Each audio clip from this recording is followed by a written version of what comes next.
we do need students to know how to write longer pieces. But one of the biggest things a myth that I like to say we just that we break is that we teach teachers and students that length does not equal quality.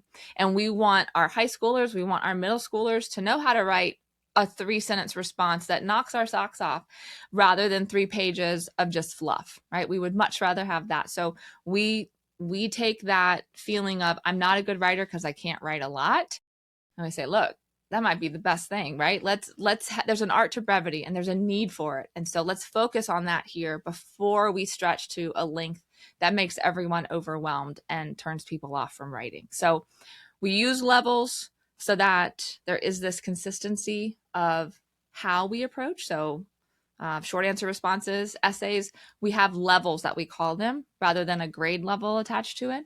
So it just allows us to move through the links much easier. So that was a lot, but I think really kind of hits on how we use what our blueprint, our levels of structure, we call it, in writing with design, so that teachers can choose a level, students can find a level that fits for them or that's needed for the prompt, and then we always know we can grow into more. Well, that was like a great explanation. And I also had a good question on when you said brevity against the fluff. Oh, Listen, yes. that's a lot for the school writing community. Brevity and fluff. What? So you're going towards the brevity and not fluff. Yes, absolutely. I mean, I will never forget the day I had this sweet little girl, Savannah was her name. She came running into my classroom. I was teaching 4th grade at the time, running in, and she said, Mrs. Parks, I wrote 4 pages. And she handed it over, and she was just beaming so proud. And I started reading it, and it said, we went outside. I said to Gloria, do you want to go down the slide? She said yes. I said, do you want to go on the swing? She said yes. I said, do you want to go play on the concrete? She said yes. It was just nonstop question and answer, Q&A all the way down. I at that moment was not the time to instruct her on that, and I just oohed and awed over it with her.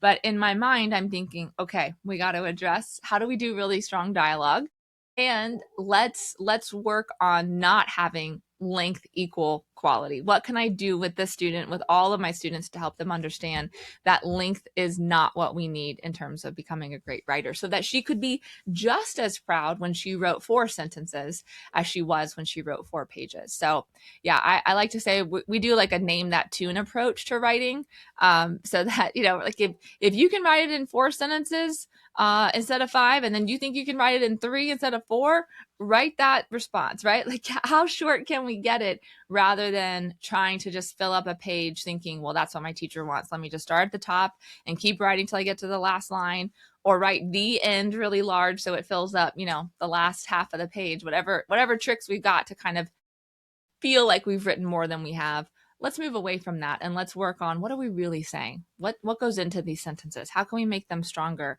so that we're not just filling up pages for the sake of doing that and thinking that it's writing, because it's not.